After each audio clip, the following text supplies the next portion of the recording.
Okay, national security strategy development. You know, people used to, on the U.S. government side, especially on the military side, 8 years ago, 9 years ago, I used to get all sorts of questions. Oh, national security strategy. We got to help them write national security strategies, to which I said, you know, I care, but I don't care.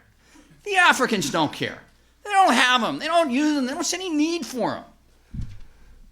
Boy, have things changed. And one of the things that you see across the boards in Africa, what I see across the continent, is a very, very rapid movement towards the development and national security processes in regimes that never had these kind of processes before. And frankly, I'm not really sure why that's happening. It's happening in disconnected places. There doesn't seem to be anything broadly connecting the dots across the continent, but it does appear to be a really well-developed trend that's moving very fast. I have some ideas about why that is, and I'll tell you a little bit about those. These are my ideas. I don't know if they're correct or not. Why are we seeing the proliferation of national security processes across the continent? Well, first of all, I think we're seeing the consequences of almost 2 decades now of really intense development in terms of professional education and training on the part of African militaries and defense communities. You're seeing more and more senior officers, senior officials who've attended a senior service college, who are part of institutional training and professional development programs that are fundamentally raising the bar in terms of professionalism. And this is characteristic of militaries across the continent. Now, obviously, if you recall my reservations about generalizing about Africa, okay, less true in some countries, more true in others. But in general, across the continent, I think that's having an impact. And that's part of what we're seeing. I've got some personal anecdotes that support that, if you're interested in them. Liberalizing political systems. And this is maybe the wrong way to put that. There are 2 pieces to this. One piece is there is, in fact, liberalization going on. Africa as a whole is moving towards effective, representative, functional democracies.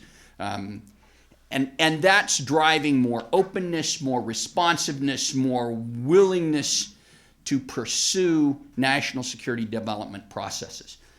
At the same time, regardless of your political regime, whether you're a repressive autocratic regime in Zimbabwe or a democratizing regime in Senegal, one of the things all the systems have in common is rising governance capacity.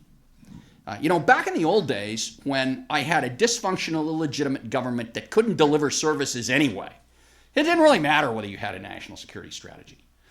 But once you have a government that's really functional, that is capable of delivering services effectively, now collaboration amongst those various deliverers starts to become more and more important. So this is one of the other things that's influencing this trend. Last trend, existential threats.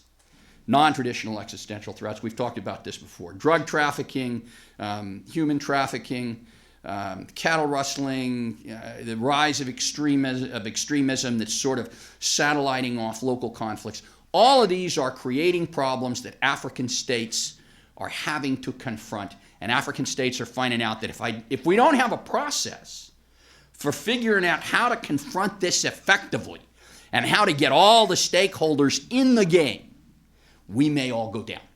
So that's one of the other things that's driving this.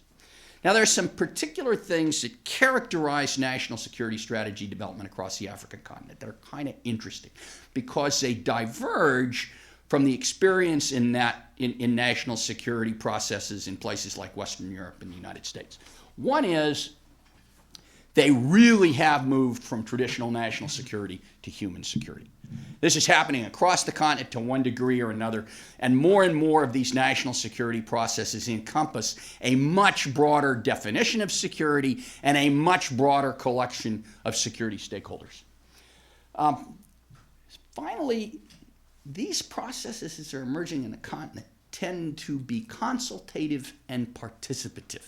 Consultative in terms of bringing stakeholders together in a consultative process and producing a consensus product, or at least a product that reflects more than one particular view. That's not the case in the West. The West, national security, and there are exceptions to this too, national security has tended to be centralized, centrally directed, nested in the executive branch. That doesn't seem to be the case as these processes are emerging in sub-Saharan Africa. And I say sub-Saharan Africa, depending on where you look in North Africa, some of the players, Tunisia, great case in point, are falling into these trends as well. Participative. Now this is where it gets really different. The African processes, for the most part, tend to involve some element of public participation. Reaching out to communities, to civil society, saying, hey, what do you think about security? We're putting together this strategy. We want your input. And to some degree, actually incorporating that input into the final product. Participative also in that they, in Africa, more often than not, they involve the legislative branch directly as a participant, which is really different from the traditional experience in France, United Kingdom, United States.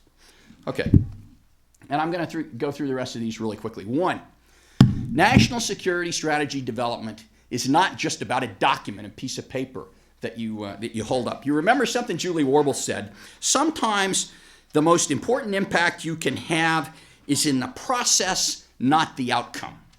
National security strategy development is as much about how you develop the strategy, who participates, who you develop it for, who oversees it, as much as whatever written product may or may not come out of it at the end. National security strategy is as much about the ability of a state to make tough decisions quickly about security issues and implement those decisions. And I'll revisit that in a couple minutes. Okay. Big questions. If you're involved in trying to put together a program to help an African partner develop a national security process and strategy, what are the big questions they're going to grapple with? Who's going to lead it? Who's going to be in charge? And, well, typically it's the executive branch. Well, that doesn't help very much. Who in the executive branch? And if your answer is the president, probably not very helpful. The president didn't have time to do this stuff. So who in the executive branch is going to lead the effort to develop this strategy and create this process? Who are the stakeholders going to be? Okay, who's going to be at the table? How much of your government is this process going to encompass? And because we're all U.S. government guys, sort of in the background with our experience is, well, we split the world up into kind of homeland security and national security. National security is almost exclusively foreign policy oriented. Homeland security is pretty much domestic policy oriented. But in Africa, that line doesn't exist. Remember, the human security is becoming the defining concept here for the Africans. So who are you going to bring to the table and who's going to get a vote in this process? And then the next big question, just exactly who are you developing the process for? If you're going to develop a document, is it for your government? Is it for your executive branch? Is it for release to the public? Are you writing it as a message to somebody else, like maybe the donors, because the donors want you to have a strategy? These are questions they need to answer. What's the drafting process? Okay, now we get down to our level. Easy to say we need a strategy. You guys need to write one.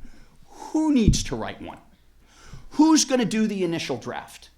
Who's going to have input to that? What kind of process are you going to have to review and revise it? How are you going to approve it and by whom? These are all questions that need to be addressed in order to have a process that actually works. Who funds? Critical problem national security strategy for everybody, including the United States, the Brits, and the French. There is a disconnect between national security strategy and resourcing. How do you address that? Most national security processes have very, very little resourcing component. That is less true for Africa because the Africans have been more willing to involve the legislature in that process, and the legislature has a direct role in resource allocation and funding. Okay, I'm going to go through a quick bunch of slides here. The first one, you can read it. All the message is here is national security strategy in the United States is unique. Nobody does it the way we do it. For us as public sector guys, that creates some particular challenges, especially if you've been involved in the national security process here in the United States. Our process doesn't generalize well to Africa. And in Africa, well, everywhere, national security process is unique to each individual country, unique to its institutions, its governance, its political objectives. And even within that country, the process changes over time depending on the specific circumstances. And I'll give you a couple of examples. So let me offer a couple of real quick examples of African experiences with national security strategy development. Biggest one is South Africa. White paper on national defense for the Republic of South Africa. This is a foundational document for the whole continent. It's not national security writ large as much as defense, but that's not the way it's written. It's written as a very, very broadly encompassing doctrine. It was internally focused, very, very human security centric, supported the transition to black majority rule. It was a very collaborative process with robust participation of the public, local community groups that were invited to comment on the process. Their input was incorporated in the final document. Parliament was heavily involved in it. And so this is kind of the example that has tended to prove the rule in most African in most African approaches to this. And I'm generalizing, and I realize that. Liberia. This is the last one I'm going to show. It's a very interesting slide because remember I said depending on when you look at it, the context changes, the process can change. Liberia starts in 2006 with this 150-day action plan put together very fast in the office of the president because Johnson Sirleaf had just been inaugurated, brand new government, no institutional memory, very, very limited capacity. She needed to communicate a vision on security quickly, like within weeks. That drove the process of generating that first document, which really is a national security strategy. When you see the second document a year later, now her government's got its feet on the ground, her appointees are in place, she started to build some governing capacity, and we see this poverty reduction strategy, interesting name. It's really a human security strategy. It's very broad, very comprehensive, was developed with all the stakeholders, police, military, health, public health, education, everybody had a piece of this. And then finally, by 2008, where you have a Ministry of Defense that's up and running and operational, we see a national security strategy that is, again, human security focused. It's comprehensive, has both a police law enforcement component and military component. The point of this slide is, depending on who the leadership is, what the circumstances are, and when you're looking at it, requirements for national security processes change over time. And the Africans are trying to accommodate a very dynamic environment. Okay, last slide, big one here. Everybody thinks about the strategy, nobody thinks about implementation. Implementation is where it's at. These are the big questions for implementation. The Africans haven't gotten to these yet. No surprise, neither have we. But here's one of the interesting sort of sidebars. You remember talking about the African peace and security architecture and all the problems with deploying peacekeeping operations? Trust me, APS is not the problem. The AU is not the problem. The problem is inside each of those African states. And it is limited capacity to make difficult and contentious decisions quickly to apply the instruments of national power. More specifically, we're going to support AMISOM. Here's what we're going to support it with. Here's how we're going to deploy them and support them. And here's what we're going to tell them. African states, because of the limited nature of their national security processes and supporting structures, they have a real hard time doing that. Now, they're not the only states that have a real hard time doing it. Now, the interesting issue there is that's changing, and it's changing very fast.